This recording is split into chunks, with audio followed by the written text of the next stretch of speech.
computer. Perfect. All right, share the screen again.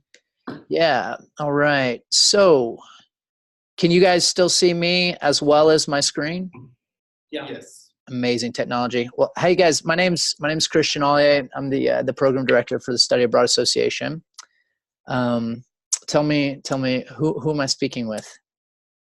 I'm Charles Wiest. I teach in the English department here at Averett, and I also direct the honors program.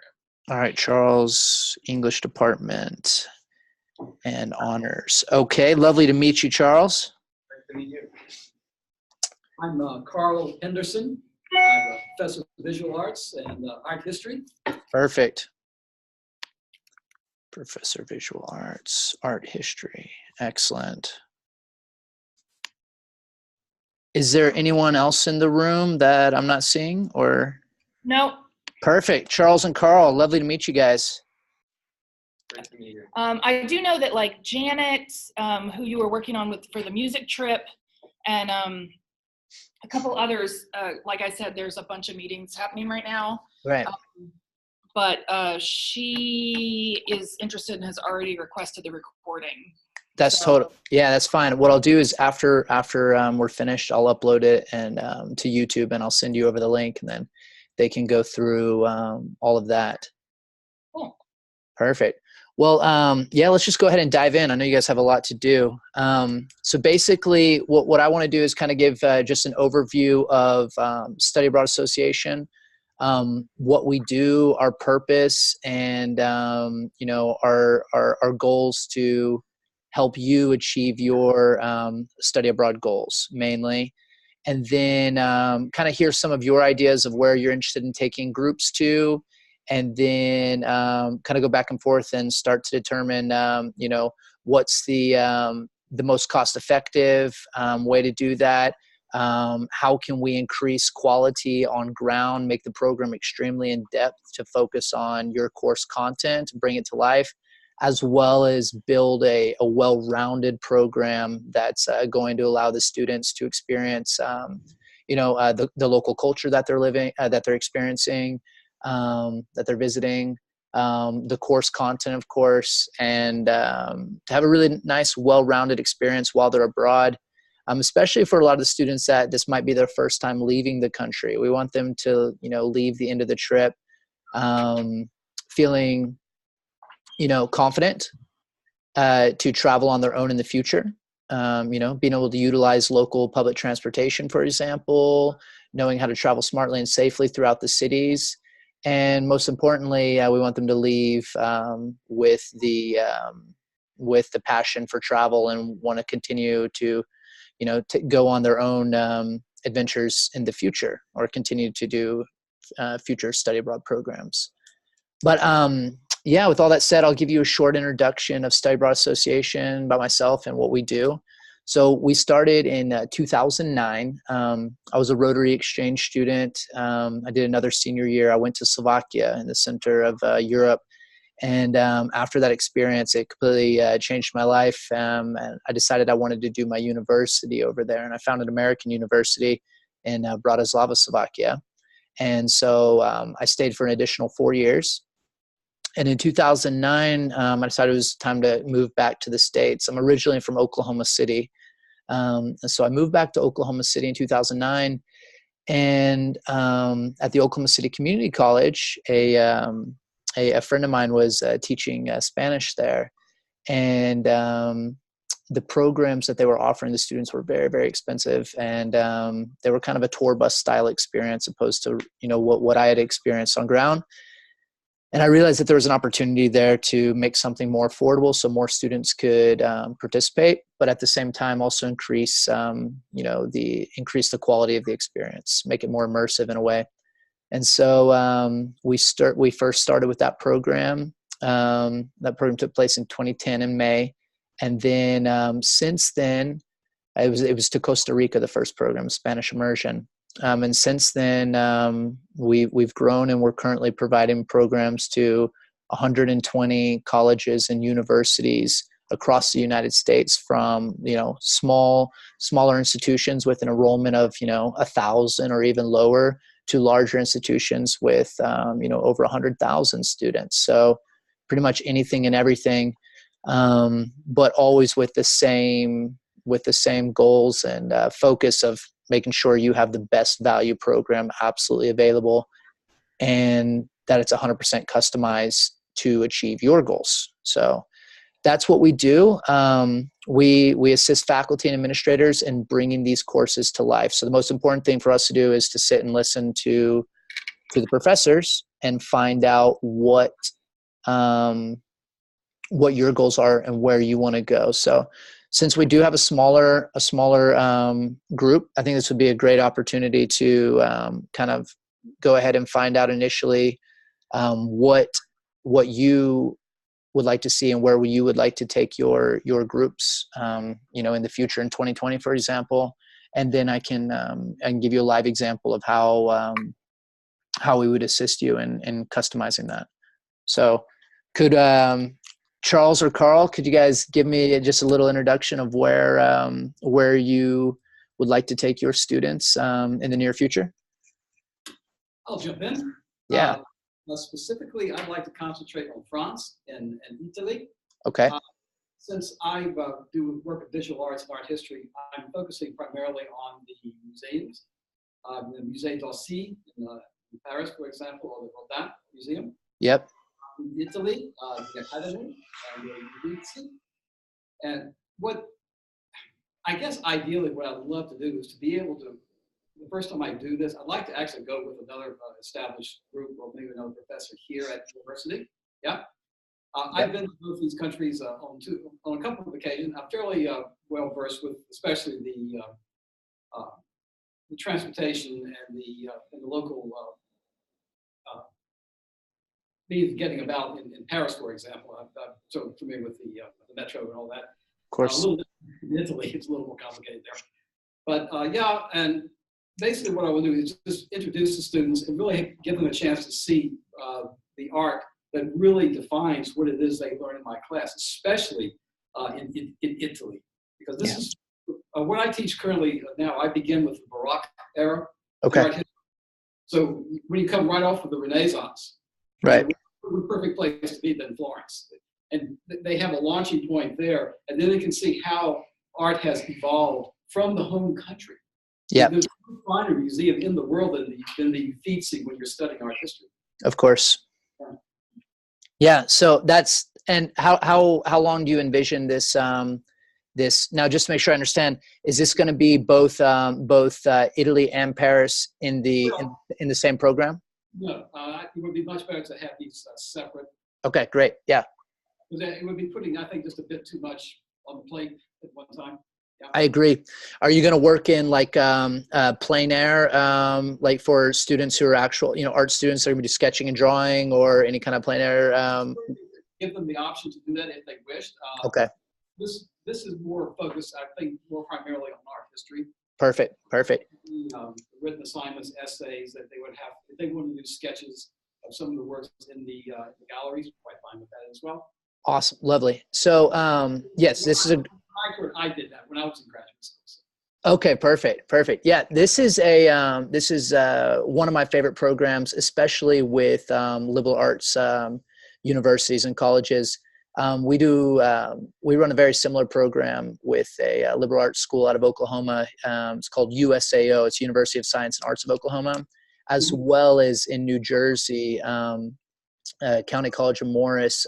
Professor Adkins there, he takes his groups to either Paris, Italy, or Spain.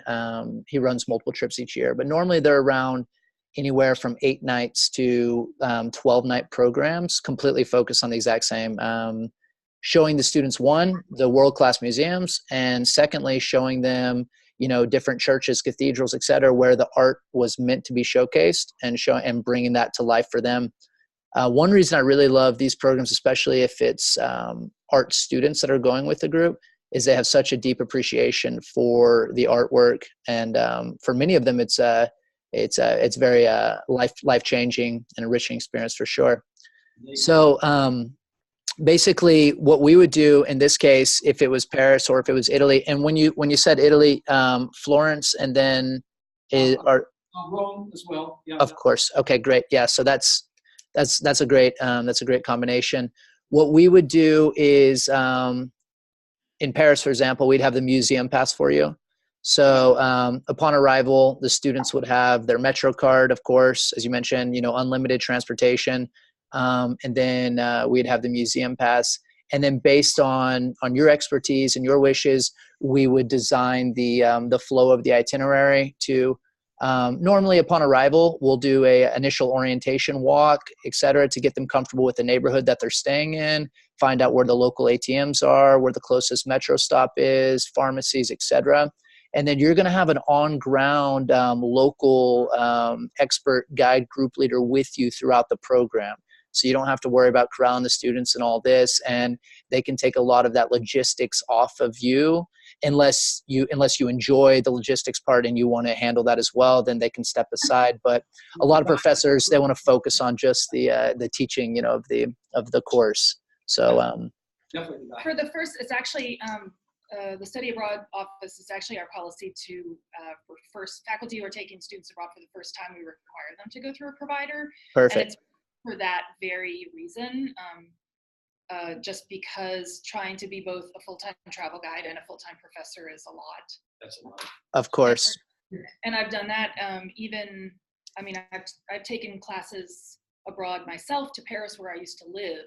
Yeah. And still trying to get tickets for everybody and metro for everybody and all that kind of stuff is very different from doing it for yourself. So. Of course. Yeah. That would be a required part of the trip. Yeah, and as a risk factor, and as well as just cost efficiency, our number one goal, because we have on-ground team in each of these destinations. Our goal is to make sure that you're getting the absolute best value on pricing of tickets and everything. So our team, our on-ground team, they do this day in and day out. So they're going to be able to ensure that you receive the best pricing. So once we've kind of like ironed out for example, the museums you want to visit, specific chapels, churches where artwork might be showcased, or even kind of off the beaten path locations, you would have direct communication back and forth with your account manager, as well as the on-ground team in the selected cities, to kind of go back and forth to give additional ideas until the itinerary is perfected, until you're like, yes, this is what I want. This is exactly what I was looking for. To give you an idea about pricing, we have a very similar program. It leaves out of New Jersey, but since you're on the East Coast, airfare is in your favor, especially flying to Europe. What's the closest international airport for you? RDU. Yeah, Raleigh. Yeah. Perfect. Okay, great. So you have great flights. Basically is after we've gone back and forth and you say, okay guys, Christian, I love this itinerary, this is exactly what I want to do, we can look at types of accommodation, how many students per room, what neighborhood would you like to be in, etc. And then that way we can find the perfect place of accommodation for you. Some professors, they're like, I want to stay in a budget family-owned hotel. I want 2 travelers per room. Professors always have private room, of course. And then some professors are like, I want my students to have more of a international traveler experience, and I want them to stay in a top-rated youth hostel, and I want them to be 4 students or 3 students per room, and I want them to be able to engage with international travelers from all over the world during their free time. Some professors ask for that. So based on what your preferences are and what you're looking for, we would find the appropriate option for you. And each day we'd like to structure it in a way to where it's very well-rounded experience of, classroom, of course, art history, art appreciation, cultural as well, and then also to be able to provide the students a little bit of time for to explore the city and to build a relationship with the city. That's one of the most important aspects of any travel. They have to have time on their own to experience the culture. For sure. And just get a real feel for what it's like outside of the United States. That's Absolutely. not the only place on the planet. We're on the same page. Address something we just spoke of earlier. I was thinking this within the span of a week. Yeah. So kind of utilize 2 weekends and a Monday to Friday kind of. That would be nice. Yeah. Yeah. So for example, if you do something over spring break, you can leave on Friday evening and come back Sunday. Yeah. And nice. you get almost 10 days. Yeah. And that's really great, especially for your students who have other commitments, be it, job, family, or, just they're not able to get away for that long. We can still give them a really immersive experience in that, 8-night window. And yeah, so and basically what we do after that is we design promotional materials for you. If you already do that in-house, since you have so many artists on your campus, that's even better. Or if you want us to put something together for you, we put it together for you. And we'll do info sessions. So, in the fall, if we have students that, if you want to say, okay, guys, on October 10th, we're going to have an info session about the art trip to Italy or Paris coming up this spring or summer. We'll meet with your group similar to what we're doing now, and we'll have our on-ground team, Francesco, he'll come on and he'll talk all about the trip and he'll bring it to life in front of their eyes. So even a lot of the students at that point that weren't, sure, like, do I really want to do it? I'm not sure. I have questions. By the end of the meeting, a lot of them are probably going to be like, yes, I definitely want to do it. And we allow them time to, ask all their questions and to answer those. I just want to tell you one last thing about that, since I brought up Francesco. One of our main, when it comes to on-ground team support, is to make sure that you have a local expert in the field. Okay, so Francesco, he's our Italian and our French country manager. He just finished his PhD. He's from Rome, but he studied art philosophy, and I can't remember. There was a side topic there as well. It was art and philosophy. So the great thing about utilizing, graduate students or PhD students that are local from that region is they bring a lot to the table in terms of local knowledge, as well as knowledge pertaining directly to the course. And also, there's only about, Francesco's 30. So there's only about, sometimes less than a 10-year or maybe even, a 5-year age gap between the travelers and the on-ground local guide leader. That's great because, they can look to me, I'm, good God, I'm, far older than they are. Yeah. So yeah, having someone a little closer to their age group, their demographic, I think is good. Yeah. Great. So yeah, I mean, that's, do you have any questions? I would like to open it up to you. If you have any questions about what do you do in case of this type of scenario or like risk or anything like that, because I know this is always a concern. Sorry, risk management's my area. All right. So do you have, I'm trying to remember, insurance is rolled into the cost of the program, and that includes travel and health, supplemental insurance, is that right? That's correct. Yeah. So we use Luremark. They're great. You guys have the platinum. We roll it into the program price because it comes out to be around $15 per person. And that also has a trip cancellation feature. But that's in the case that they become ill prior to travel. Right. And so the details of risk management we can talk about on a per trip basis. Yeah, of course. Do you have and I guess that would be something just to send me, do you have an emergency procedure, kind of a standard emergency procedure? Absolutely. Yeah. So one of the reasons, because I actually had a student get sick with one half of the students on one side of customs and English and one half on the other. Okay. Which is super fun. But is another reason why we require going with a provider, because then you have two people on the ground. Of course. So for the interested professors, having all that rolled in and knowing that there is a process is important.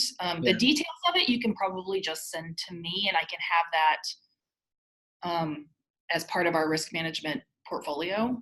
Yeah. Yeah, absolutely. So I'll send that to you, Catherine, and then all that can be found. I'll share this link with both Charles and Carl. This is just the professor's page. And there's just a lot of great information on here regarding, different presentations, as well as frequently asked questions, emergency guidelines. This one here, this is what you're referring to.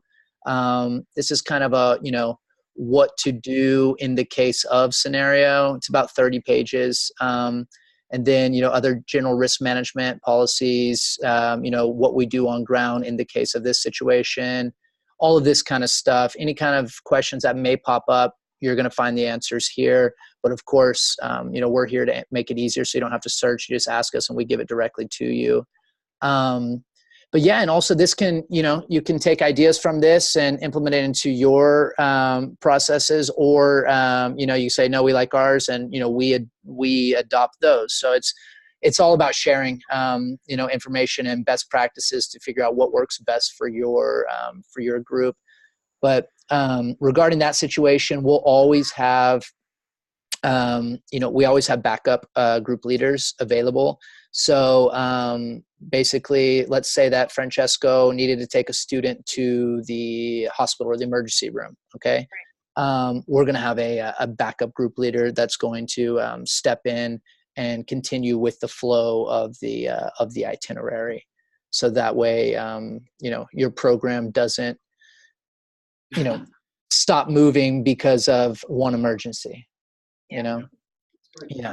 Question. I'm just in the earliest exploratory stages of this, but what is the timeline for developing a course and setting it up and then doing it? How far in advance would I need to start, or would an instructor need to start?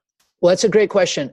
So I can talk about logistics side for, taking them abroad and running that, and then whatever internal at Averett, depending on what it is to have the course approved. I'm not sure what that is, but regarding from our side, it's always ideal to start around a year in advance. Okay.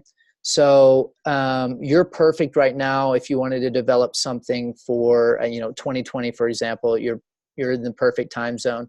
And so basically it would work where, anywhere between 12 and 9 months prior to departure, you want to go ahead and solidify your idea, decide, okay, this is where we want to go. This is the itinerary that we want to offer. And we go back and forth until you love it. And then you want to start promotion around, if possible, always the sooner the better. Okay. But yeah, to answer your question, about a year in advance is ideal, because it gives you some cushion to get everything in motion, to build the perfect program. And then it also gives you cushion to promote your program and to allow the students to have flexibility with payment installments. Right. Yeah.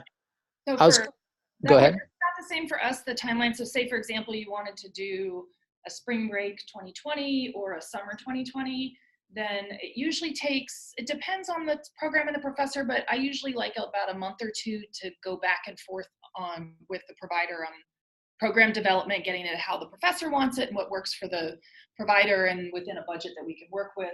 Exactly.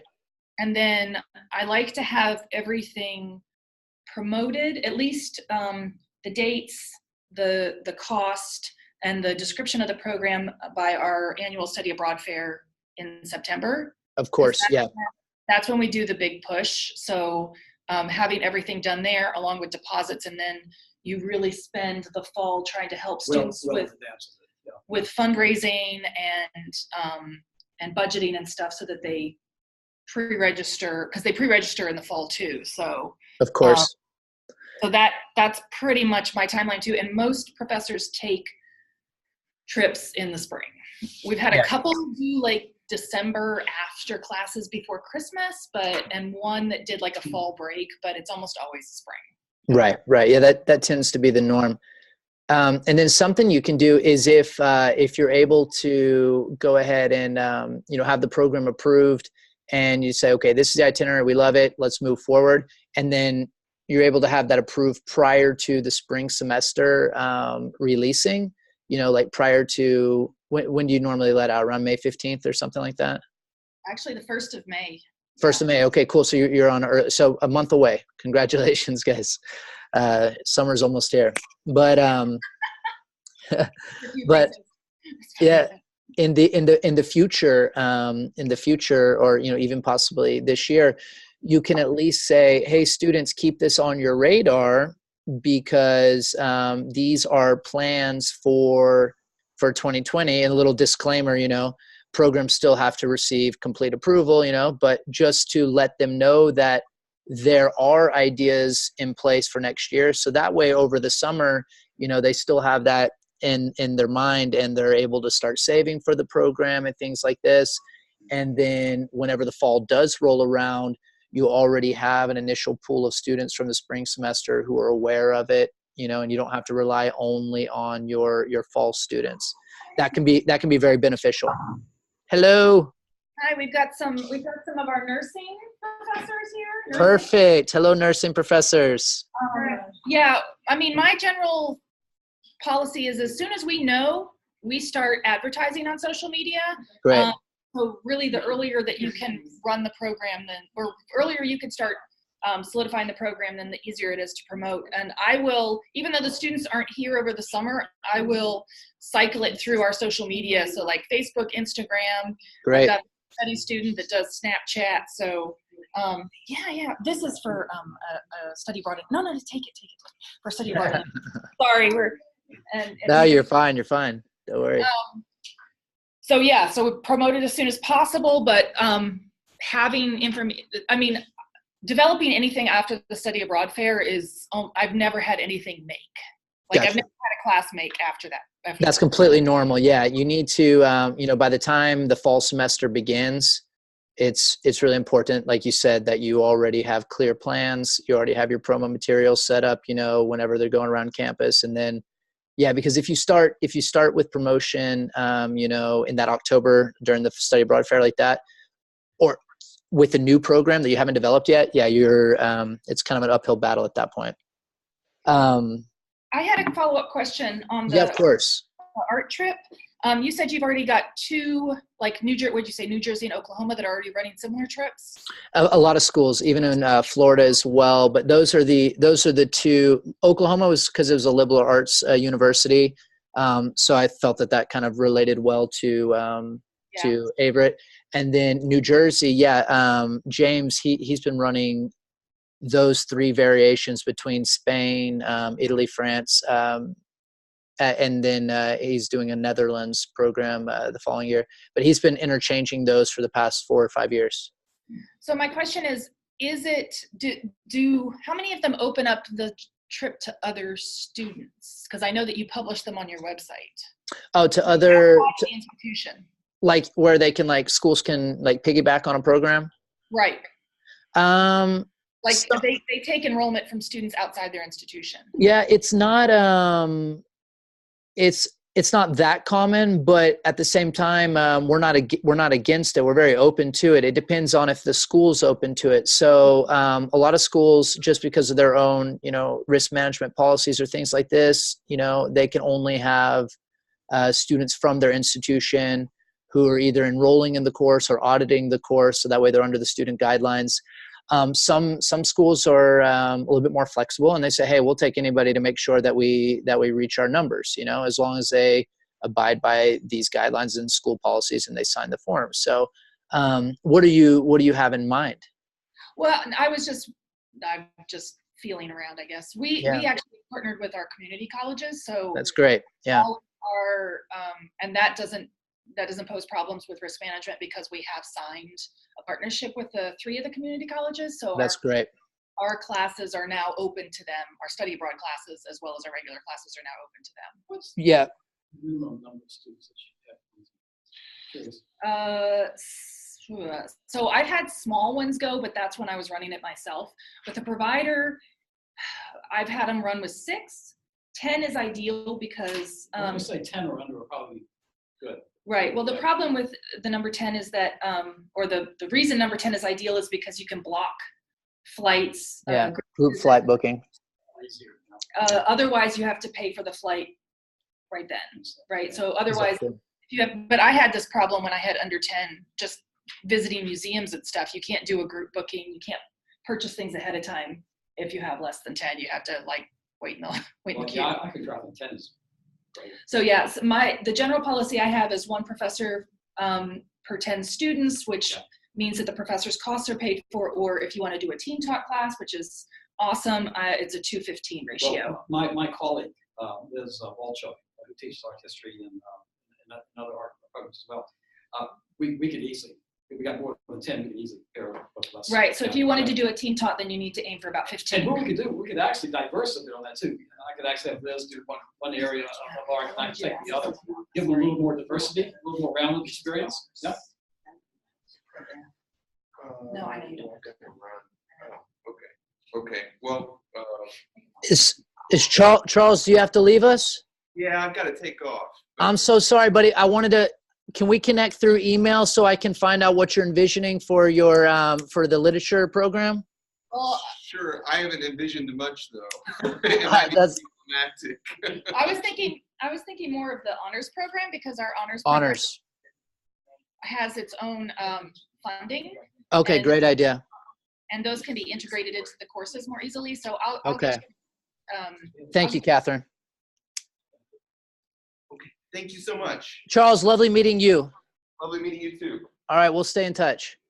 He's also, next year, he's been drafted onto the International Learning Committee, so he'll be around.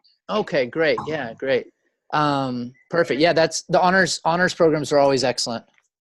I'm going to let them introduce themselves before we run out of time so that they can. Of course. Yeah. Hi.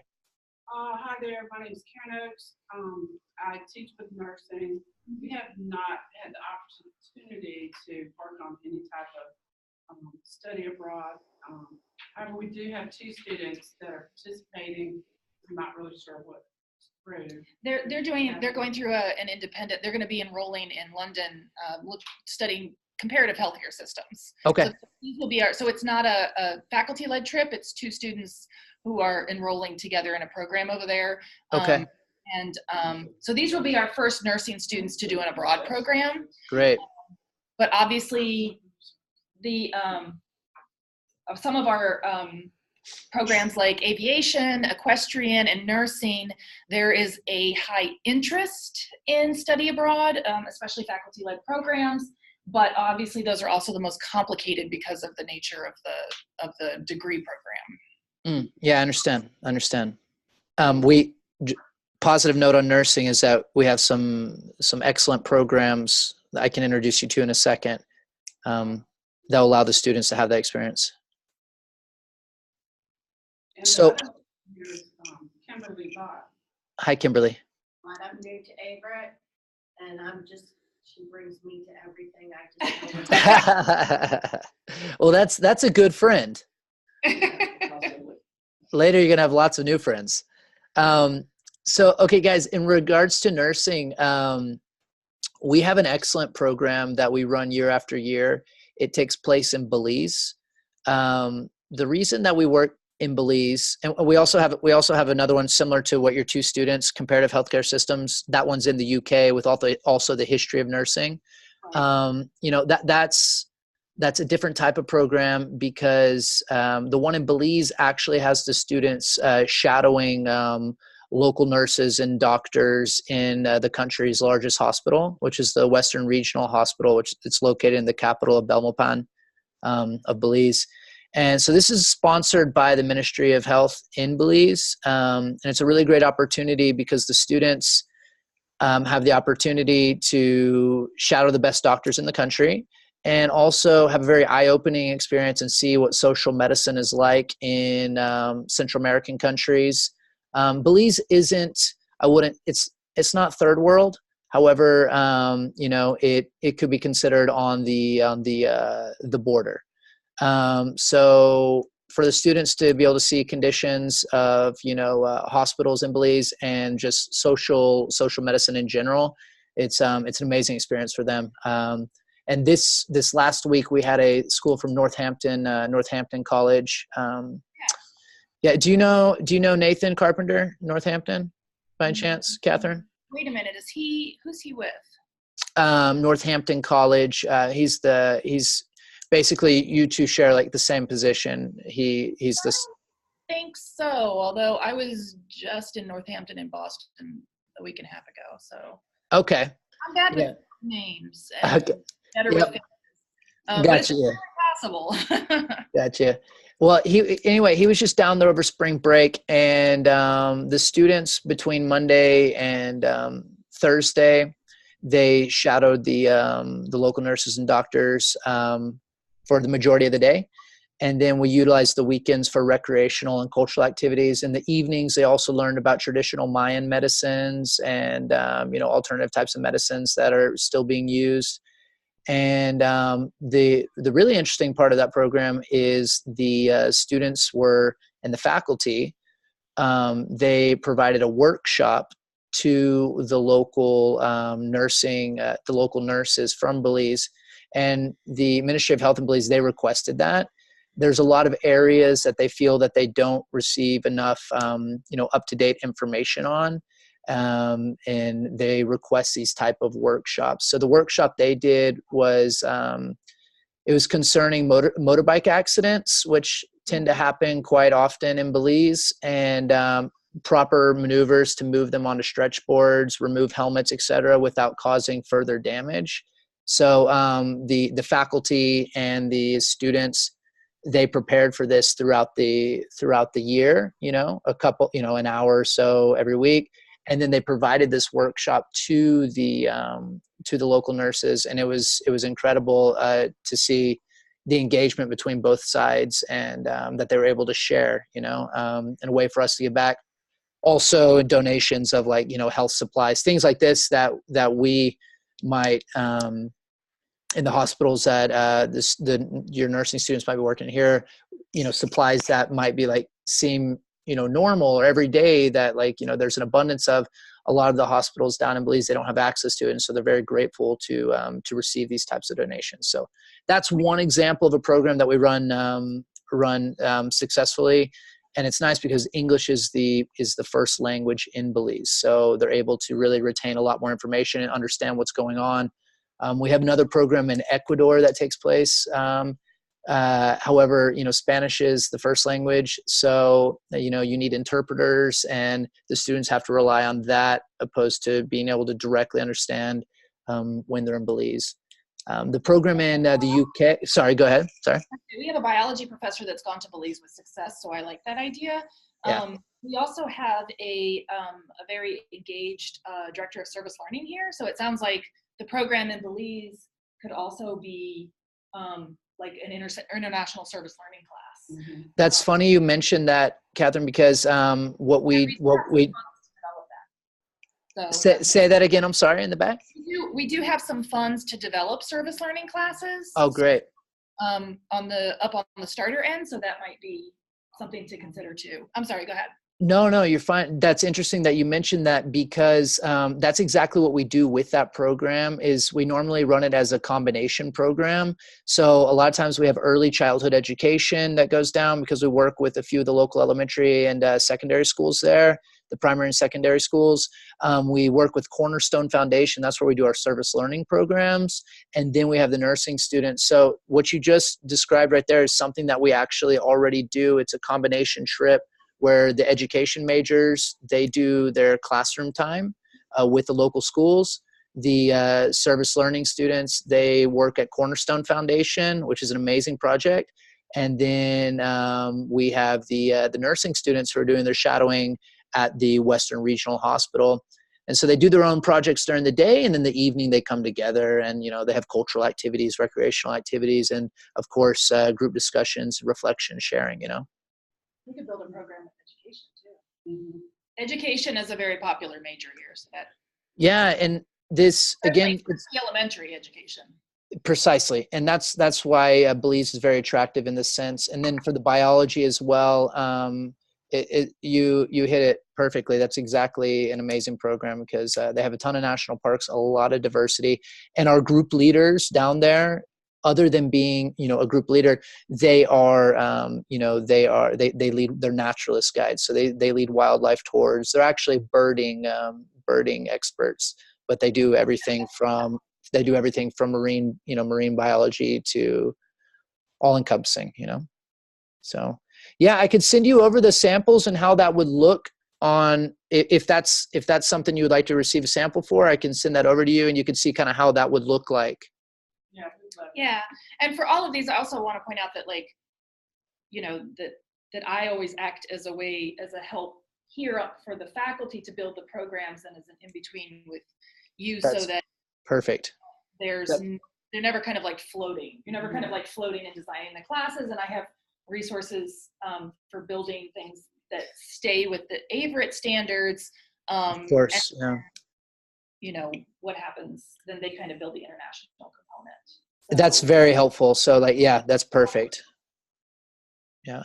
But yeah, I would love to send you that. And then also if you want to see something more along the lines of like history of nursing, you know, the current, you know, NS in the UK, and you know, that style, then we also have that that program as well. However, that program doesn't include the actual shadowing part of the program. It's more just about nursing history. That'd be interesting to see too. Okay, I'll send you both of those. I'll send those to you, Catherine. And yep, I'm going to disseminate. I'm going to post on we have like a Moodle shell for study abroad. So I'm going to, when I share the YouTube recording of this, I'm just going to post it there so that people can find it as they need it. And then also the website for the professor resources. And then if you have like some sample programs for of course nursing, art, education, also if you have ideas for honors, because our honors program is very interdisciplinary. Yeah, so for sure. Even though Charles is a English professor, honors is always interdisciplinary. So if you have other, and he's kind of starting to kind of get ideas. So if you have any interdisciplinary trips you've run, of course, samples, then that would be good. And I'll have a spot to post all of that. Yeah, and I'm really happy that Averett's encouraging the interdisciplinary programs, because it's great for the faculty. And if I understood, did you say earlier that you guys team teach as well?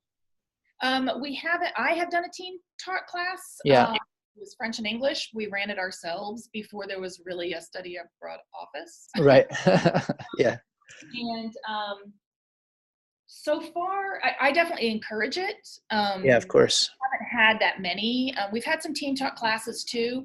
The main impediment for a small school is just getting enough enrollment to support 2 professors. Of course, of course. But I think a lot of faculty are open to it, to working across different departments and stuff. It's definitely something that I think there's enough of a camaraderie and overlap that professors would certainly be open to it. Well, I was going to say, Carl, you know, your idea of doing the city-state program, and you know, for the ladies, I'm sorry, I didn't get both of the names in the back. Mine is Kimberly Lott. Okay. And Karen Oakes. Okay, Kimberly and Karen, perfect. What I was saying is that basically by offering a city stay program where you primarily focus on one destination, or you know, a side trip to another city in that country, you're going to allow the program price to be much more affordable rather than trying to squeeze in too many countries in one trip. That's so American to do. Yeah. That. Try to put everything together. I did domestically when I was in graduate school in the city of Chicago. Yeah. I spent a week up there. And you know, the idea of doing city stays, even here in the States, is absolutely wonderful, because the student who may be close to Chicago, if they come from a more rural setting, as an example, then all of a sudden they go into this enormous beast of an urban area like Chicago. What a wonderful learning experience to, you know, appreciate what the culture is there. Totally. Yeah, absolutely. And it allows them time to learn the city, to build the relationships with the city, and see everything that the city has to offer. More so in Europe. Bob, can I ask, can you send a link to that program in New Jersey? I would love to see. Yeah, what I'll do is, and I'll send that to you, and then I'll also I'll put you in direct contact with James. Cool. Yeah. Yeah, he's run this the past 5 years. But what I was going to tell you is to give you an idea of affordability, right? So the program that we're talking about, the art appreciation program, his programs, including airfare, are normally around 2,700. Okay, and that includes the professor's program. And with a program at that price point, you're going to hit your mark of 10 students, or if you're doing the 2 faculty at 15, you're going to hit your mark for sure. How long is that program? Yeah, that program's 8 nights. And they're in Paris the whole time? Yeah, yeah, exactly. So they're in Paris the whole time for that. And then the other Italy one, they're doing Rome and Florence with a day trip to Siena. And that regularly runs under 3,000? Always, yeah. Normally it's around 2,700. It's super in depth. It I grabbed you at that conference. Most of the travel providers that we work with, a spring break or that have given me quotes, a spring break in Europe, it runs about $4,000. Yeah, it's out of reach, and that's for what? What I mean, there's no reason to have a program that price. You can do it and you guys are staying in nice places. Yeah, it's not. You're in nice central locations, so we don't want to put you on a tour bus at all during this program. Like in Belize, we have our own private transportation because the public transportation is, it's safe, but it's not stable when it comes to, timing and ensuring that there's enough seats. So basically the US sends all of its old school buses down to Belize. And so they use US school buses, the big yellow school buses. They use those for their regional transportation around the country.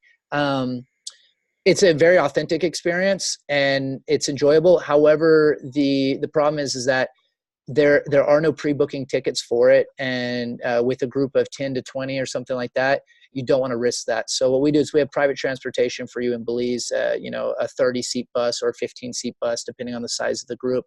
And as you know, Carl, and when in either Paris or in Italy, we're going to be using regional trains, metro, public transportation, or even better, walking everywhere that we want to go.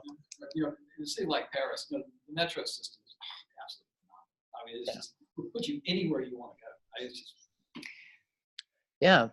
So yeah, exactly. We're on the same page, and I love meeting professors that are on the same page and have the same goals.